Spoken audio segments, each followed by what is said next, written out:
Alright, this is Storm in Silence by Robert Tier, Chapter 1, Arrested for Good Manners.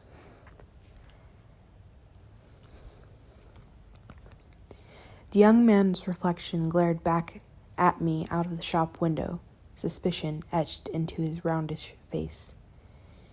He probably thought I was doubting whether he looked manly enough, and to be honest, I was.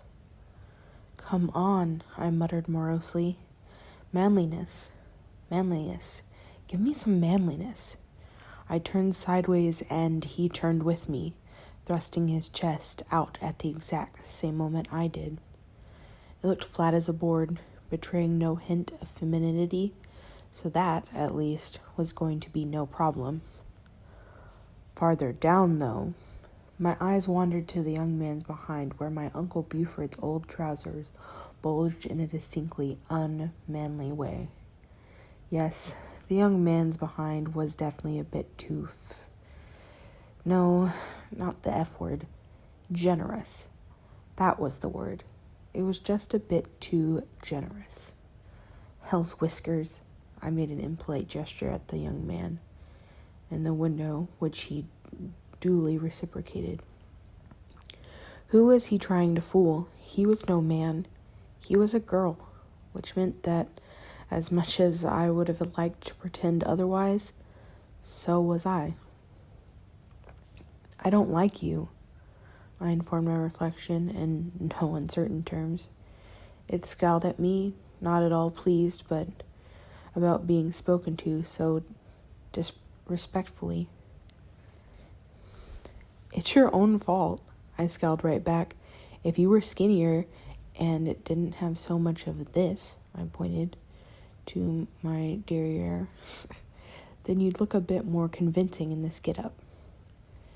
Distastefully, I tugged at the tailcoat and trousers, which felt odd over the tight corset.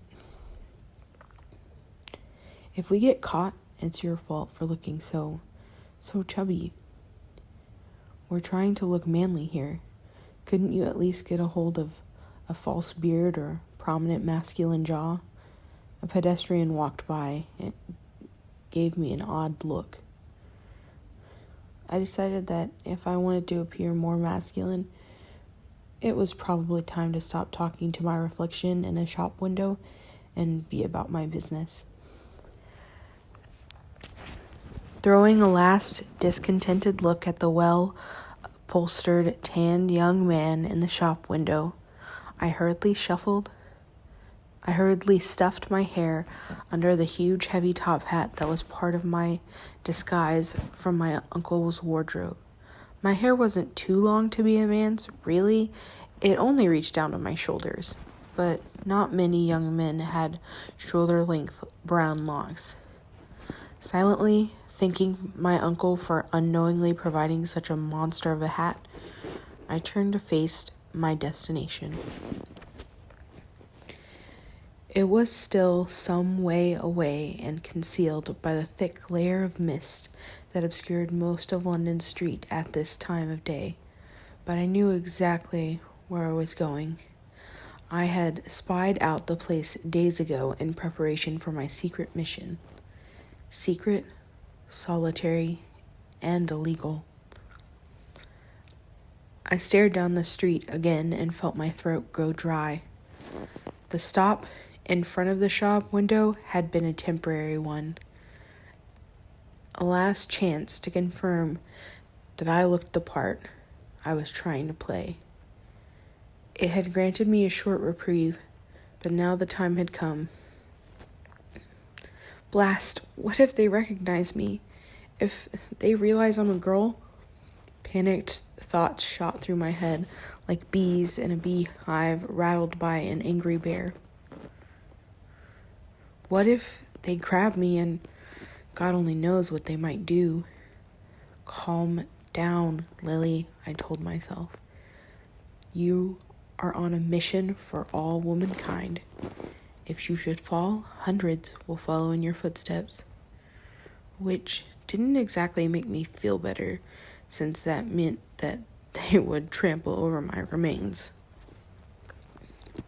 Suddenly, the mist before me parted, and there it was, the place I had come to infiltrate, the place I was forbidden by law to enter.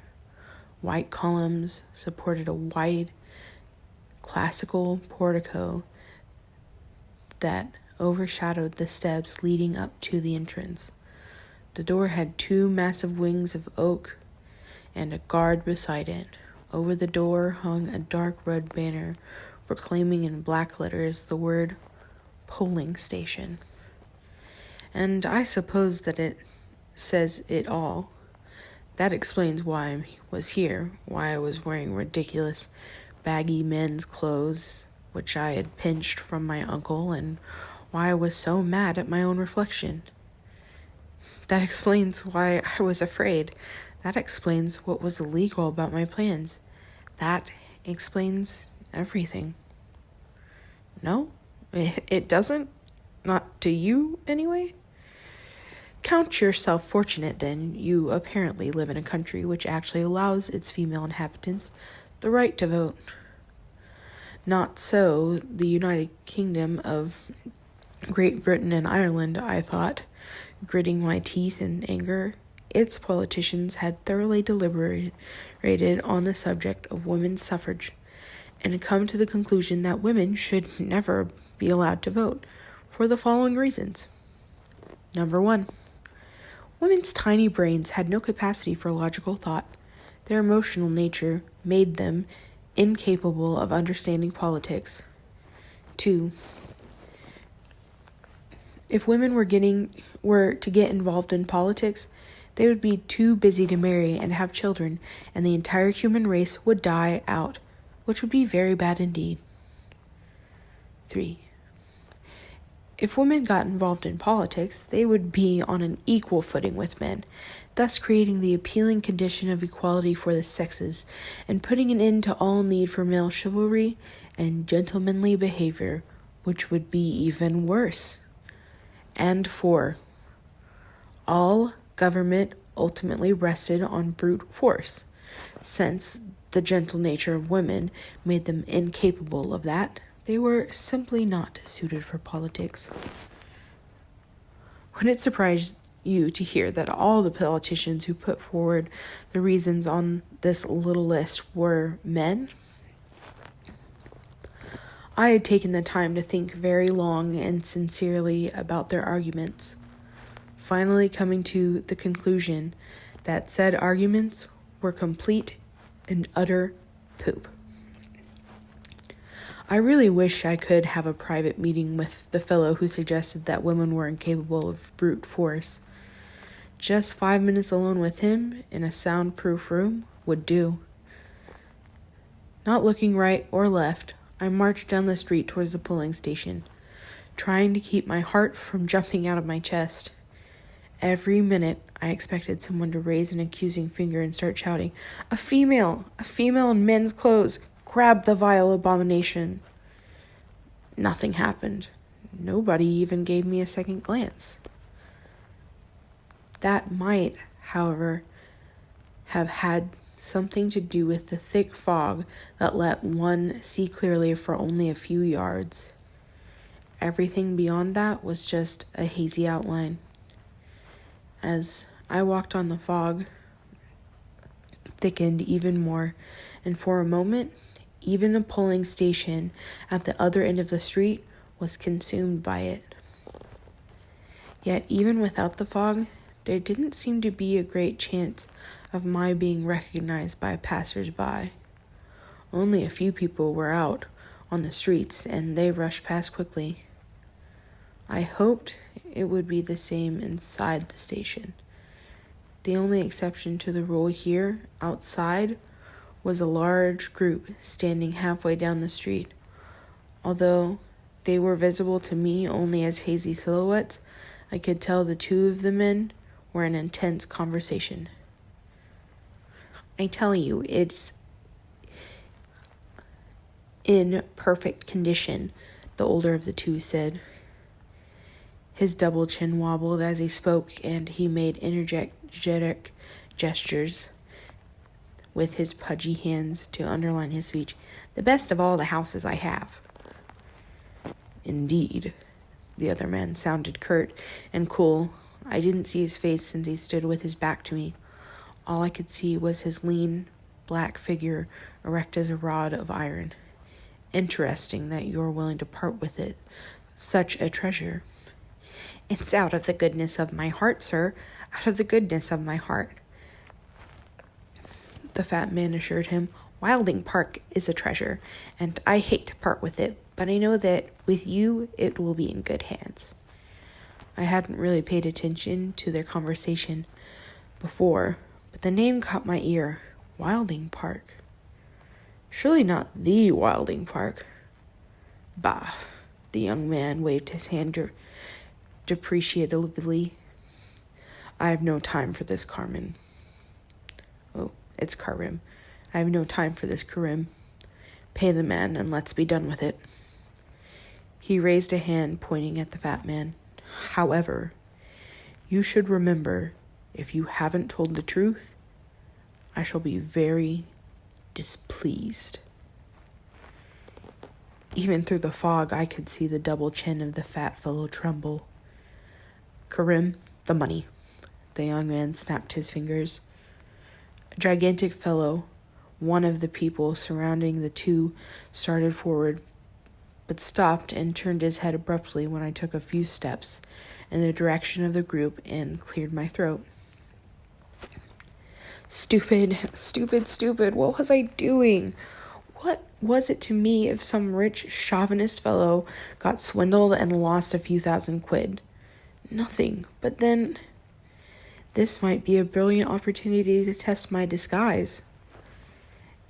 It was also a brilliant opportunity to procrastinate and put off my attack on the fortress of male political power for just a few moments more. Excuse me, sir?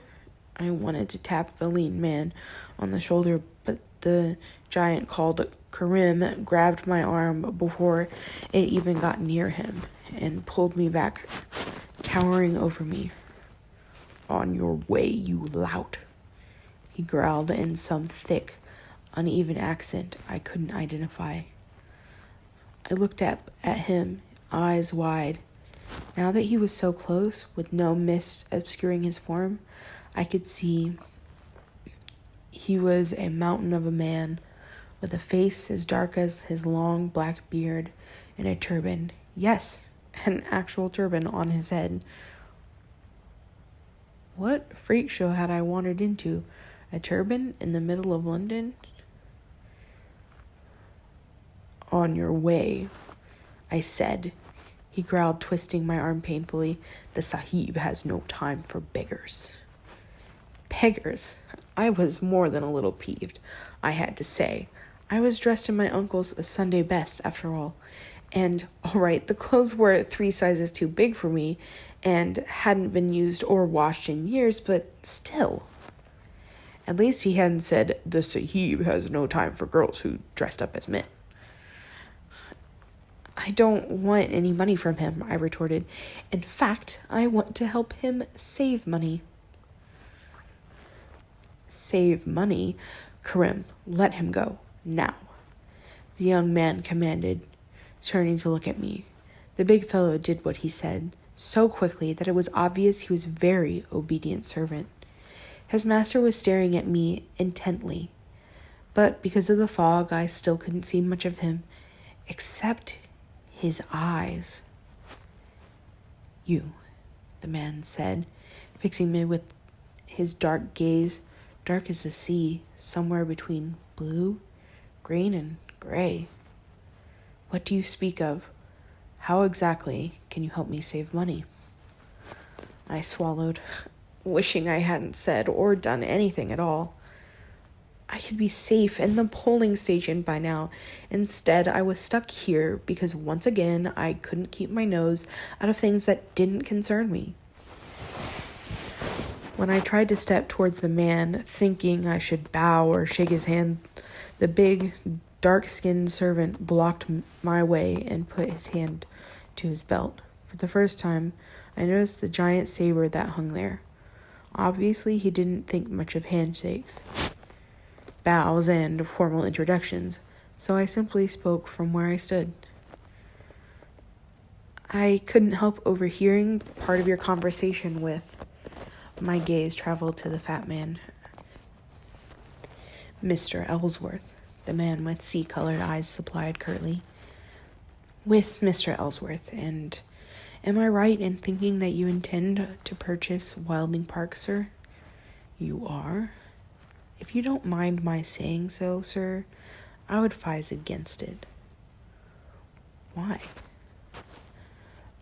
My grandmother lives in the vicinity of Wilding Park, sir. I visit her now and again and have caught glimpses of the house. It is not pretty. I am not concerned with whether it is pretty or not. Is it sound? That it is, sir. That it is, the fat man cut in, throwing me an evil glare. Don't listen to this foolish youth. It is not sound, I snapped. And you know that how? The man with the dark eyes asked. Half the roof tiles are missing, and I have seen unhealthy-looking stains on the walls. Once in passing, I heard the steward complain about the wilderness in the grounds and an infestation of rats. The road up to the house, from what I could see from my coach as I drove by, also looked in bad disrepair. And you remember all of this just from passing? Yes, I responded nervously. He gave a curt nod. I see. Exactly what I've been looking for. The statement slightly confused me, but I just told you the house is dilapidated, and the shadowy stranger cut me short with an impatient gesture. Not the house, young man. You. I blinked, totally taken off guard. Me? Yes, you. Carelessly, the lean figure in the fog waved a hand towards the fat man. Karim, get rid of that individual. Our business relationship is terminated. I have no further use for him.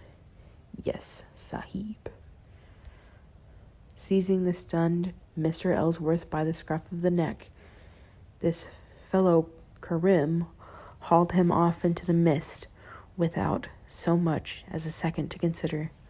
The protesting shrieks of the man could be heard for about 2 or 3 seconds, then abruptly ceased. Now to you, said the dark-eyed man, as if nothing particularly strange had happened. I know a good man when I see one, and I need a bright young man with a good memory and quick mind as my secretary. The last one I had just left my employment for some unfathomable reason.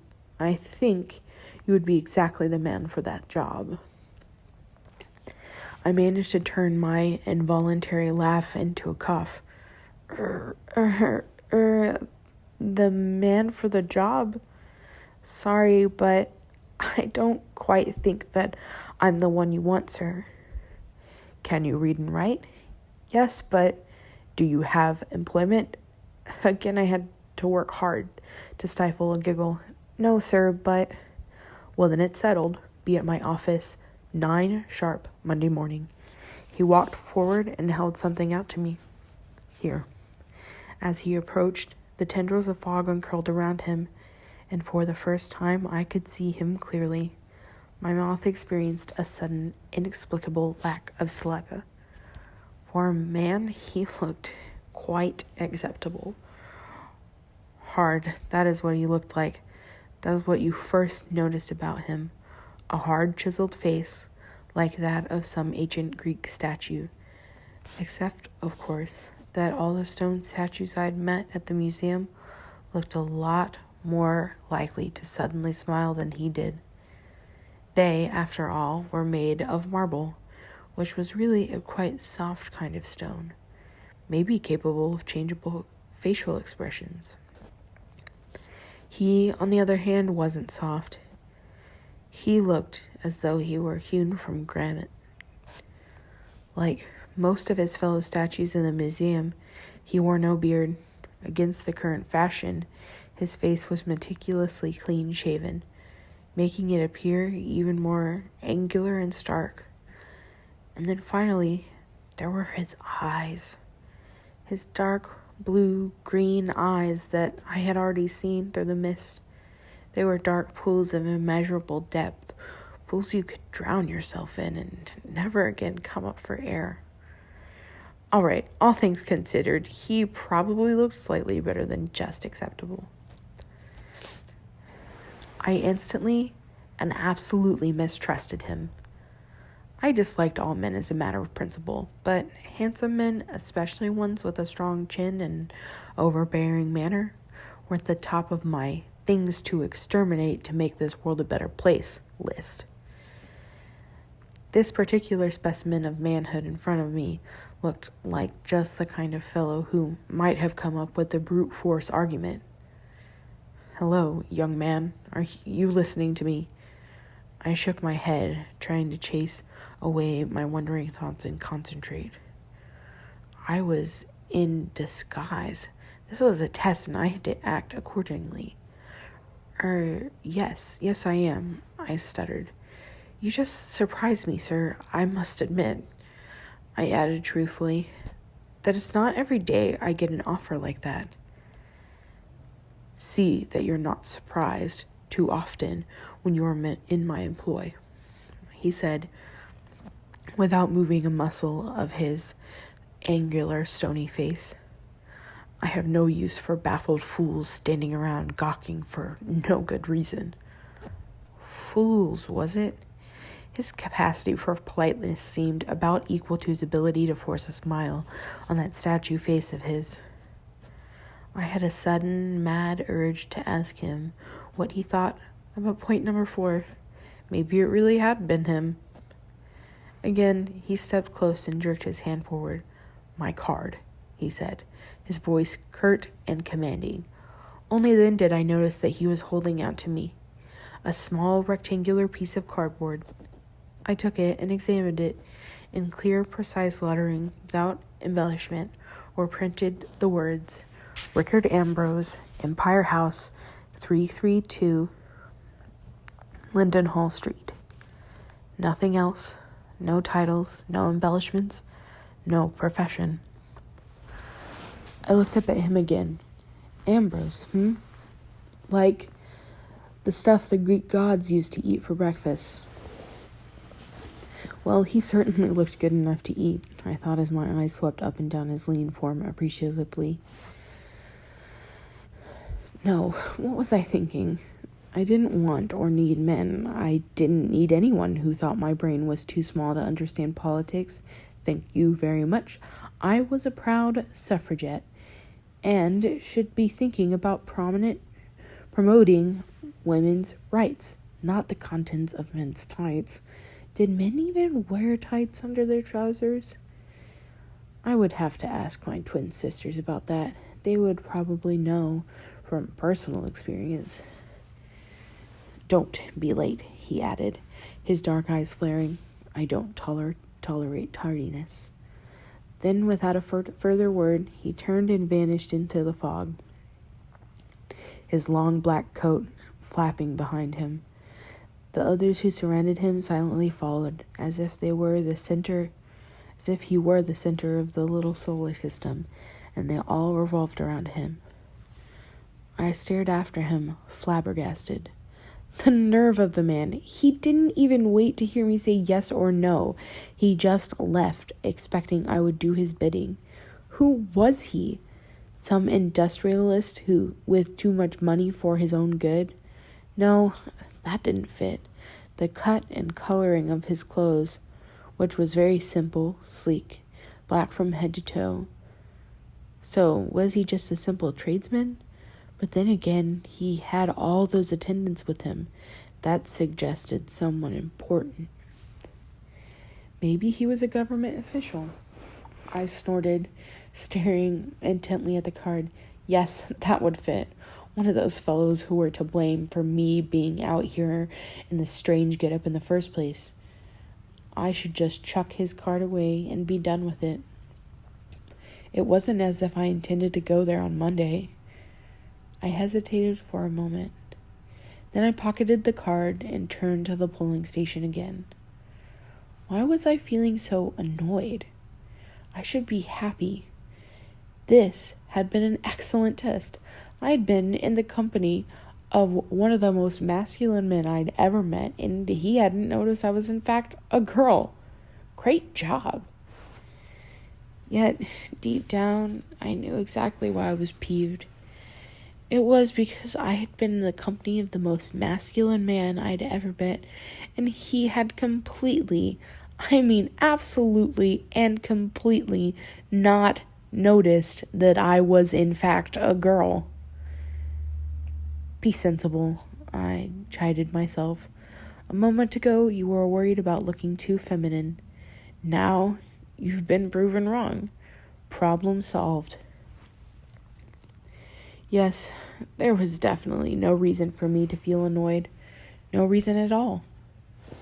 Banishing all the thoughts of the strange Mr. Rickard Ambrose from my mind, I again started towards the building at the end of the street. The fog lifted slightly, and I revealed the menacing figure of a police officer posted outside the door. Sweat broke out of my forehead despite the cold, and for the moment I was convinced he was stationed there for the express purpose of catching young ladies daring to try and vote against the supreme will of the British government. Then I remembered he was probably not there for the women, but for the millions of men who still weren't allowed to vote either, because they didn't have a penny in their pocket. Women were probably not even important enough to be taken into consideration. Well, I would show them. As I walked up the steps to the front door, the bobby took off his hat respectfully. Good day, sir. Oh gosh, he lifted his hat in greeting. Why hadn't I thought of this? What should I do? Take off my hat in return? I shouldn't do that, considering the massive hair that was piled up underneath it like a haystack crammed into a shopping bag. So I just nodded slightly. Better to be thought rude than to be polite and subsequently arrested. Quickly I pushed past the bobby and threw open the door to the polling station. A thick stench of cigars, sweat, wafted towards me out of the darkness. My hands clenched into tight fists, and I stood there immobile. Could I do this? Was I brave enough? Would I get caught? Would I get lynched by an outraged male mob? Before I could think better of it, I plunged forward into the darkness towards my goal. For a moment I stood there, still, while my eyes accustomed themselves to the gloom. Slowly shapes appeared out of the dark, and I could distinguish a sort of counter at this other end of the room, where an official sat with several lists of thick books. Men formed a line in front of the counter. They scribbled something in the books with a fountain pen, and then bowed to the official and departed. Was I supposed to write in there, too? I had no idea how this voting thing actually worked. Oh, heavens, I should never have tried this. Come on, I chastised myself. Do it. Do it for your friends, Patsy, Flora, and all the rest. Do it for the oppressed masses of women who are too lazy to protest themselves. Do it again against all these arrogant male chauvinists who think the brain of women couldn't fill a teacup. Unfortunately, this last thought brought a certain image to my mind. The image of Mr. Rickard Ambrose as he disdainfully handed his card to his new secretary. Was I really so ugly that a man like him would not even recognize me as a girl? I refused to believe so. Admittedly, my skin was rather tanned and my face rather round, with a perky chin, not at all demure and ladylike. But still, not even to recognize me as a girl? Forget about him. He's not important. You have a job to do. I repeated over and over in my mind. Still, the image of Rickard Ambrose persisted in front of my inner eye as I approached the line of men at the counter. Just before I could get into line, a thin little man in bright yellow waistcoat stopped me. Or maybe he was a woman in disguise too. How should I know, after all? "Excuse me, sir," he said in a voice high enough to make the theory at least possible.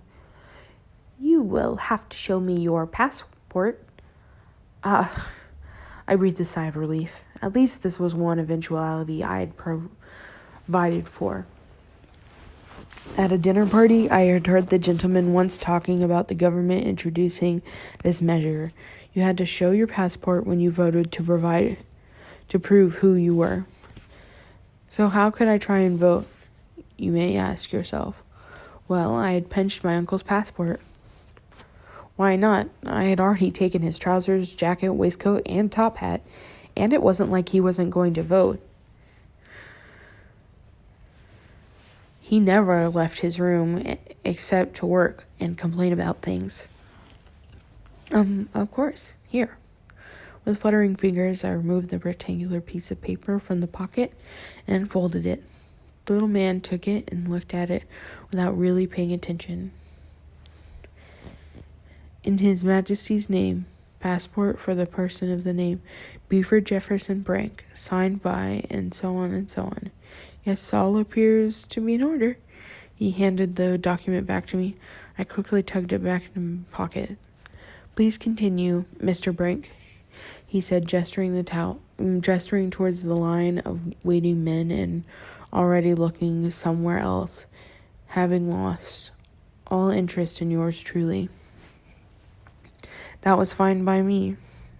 Hurriedly, I replaced myself behind the last man in line, thanking the Lord that the British government hadn't yet adopted the practice of putting pictures of people in passports. I might be able to pass for a man by putting on a pair of trousers and a top hat, but I doubted I would be able to pass for a grumpy 60-year-old by availing myself of a false white beard and pretending to limp. "Next, please," the man at the counter called in a bored voice. The line moved forward and I moved along with it, step by step, voter by voter. In that way, I slowly approached the counter, getting more nervous with every passing minute. "How exactly did you cast a vote? Did you actually have to throw something? I presume it was only a figure of speech, but I wasn't entirely sure." The men before me didn't seem to be throwing things around, though. They just bent as if to write something down and then went away. That didn't look so bad. Suddenly, the last man in front of me stepped aside, and I was facing the official behind the counter. He held out a piece of paper on which the names of 2 candidates were printed, with little circles beside them. "Cast your vote, please," he said, his voice still tripping with boredom. "What?" I stared at the man, surprised. "Do you mean anyone will be able to see who I voted for?" He looked at me as if I had just asked whether the sea was really made out of water. "Of course, if you're ashamed of your political affiliations, you shouldn't be here. Haven't you voted before?" Trying desperately not to let my nerves show, I shook my head. "No, first time." "Oh, well, that explains it." His expression changed from bored to superior, and he pointed to a place on the paper. "We vote publicly here, young man. That's the way it's supposed to be. You'll get none of those absurd new political ideas that Chartists are proposing in my polling station. Did you know those fools don't just want to have secret ballots, they actually demand universal suffrage?" Incredible. Just what I said. This is a decent British polling station, young man. Everybody who comes in here to vote is a gentleman with a residence in town and a good income, and everybody sees who everybody else votes for. He paused, and I, as was obviously expected, nodded my agreement to his political wisdom. The official seemed pleased. He tapped the paper in front of me. "Just make your mark there, or there, young sir, depending on which candidate you wish to vote for." "Thank you, sir," I grabbed the fountain pen and immediately made my mark for the Whig candidate. The Whigs, The official's face soured. He glanced at me disapprovingly. Didn't you hear what I was just saying? The Whigs actually support those chartist extremists and rebels who want votes for the common people. Do you really know what you are doing, young man? Those infernal reformers will be the death of our great country someday. Well, we'll just have to see, won't we, sir? I said with a smile and curtsied. The entire room went suddenly deadly quiet as everybody turned to stare at me. The voters, the officials, even a fellow in the corner who looked like he had just come in to warm himself up a bit. They all stared at me with open mouths. What was the matter with them? Then I realized. Oh, blast. I curtsied. I didn't bow. I curtsied. They needed to call a second police officer to restrain the mad woman in the polling station, as the government official put it to the messenger boy who assisted the police. The boy was obviously impressed with my performance because he returned not with one, but with 3 additional bobbies, truncheons in hand. Now, don't get me wrong. I didn't try to strangle anybody. Far from it. I simply had decided that since I was discovered anyway, I might as well use the opportunity and set up an impromptu demonstration for women's rights in the polling station. The government official in charge of the place didn't seem to take kindly to that idea.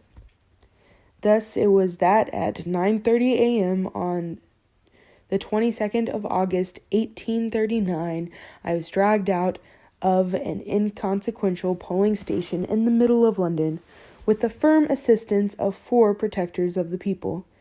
2 of the officers held my arms, while another 2 marched ahead to warn any passers-by of the dangerous mad woman. "Chauvinists!" I yelled. "Oppressors of womanhood!" One of the bobbies winced, covering his ears. "Can we gag her?" he asked his sergeant. "No, lad, that's against regulations," the older man grunted. "What about a straitjacket?" "We ain't got one of those, more's the pity." Digging my heels into the ground, I continued to express my opinion of the oppressors of womanhood in no uncertain terms. To my considerable satisfaction, they had a great deal of trouble moving me 5 inches, let alone down the steps from the door of the polling station. We had just reached the latch-port step out of the bank. On the opposite side of the misty street stepped a figure I remembered all too well. Rickard Ambrose, his classical features as hard as ever, his black cloak wrapped tightly around him. When he caught sight of me being dragged away, he stopped in his tracks. "Officer." In 3 long strides he was in front of us. His face was just as unmoving as before, but there was a steely glint in his dark eyes. "Officer, what are you doing with this young man, may I ask?" The sergeant turned and paled as he saw the visage of the much younger man. He took one hand off my arm to salute. My, Mr. Rickard Ambrose had to be someone of importance to elicit that kind of reaction from one of London's stoic defenders of the law. I tried to use the opportunity to wrestle free, but immediately the sergeant stopped saluting and clapped his hand around my arm again. "Good morning, sir.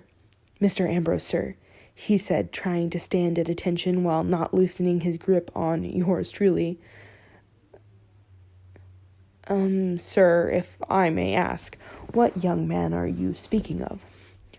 With a sharp jerk of his hand, Mr. Ambrose pointed at me. "That one, of course. Are you blind? What are you doing with him?" "Not him, sir." Reaching up, the sergeant gripped my top hat and pulled it off.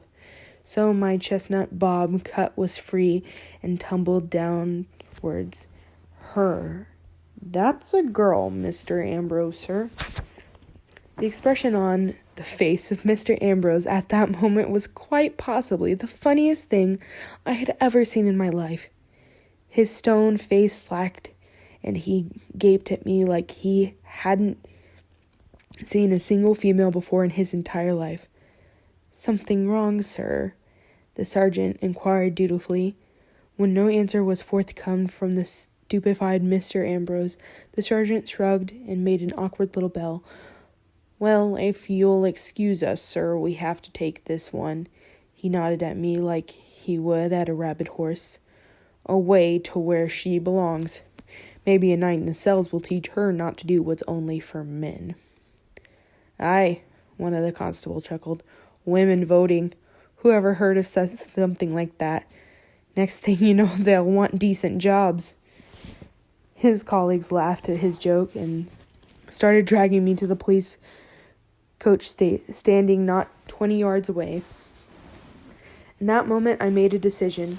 I turned my head around to look back. Mr. Rickard Ambrose still stood there, pale and unmoving as a block of ice, even though he was already a dozen yards away and the bobbies dragged me further and further. I could see his stone face very clearly. I could see his dark eyes starting to burn with cold anger. A grin spread across my face. I yelled, "Looking forward to seeing you at work on Monday, sir." That's the end of the first chapter of Storm and Silence by Robert Tier, called Arrested for Good Manners. There are footnotes in the book, but it's kind of just him explaining historical significance of whatever he's saying or the relevance of it or even what it means. So if you want to read those footnotes, you can either read it on Radish Fiction or Wattpad, or you can buy the actual book or just read the book, since I'm probably going to be the only one listening to this. All right, bye.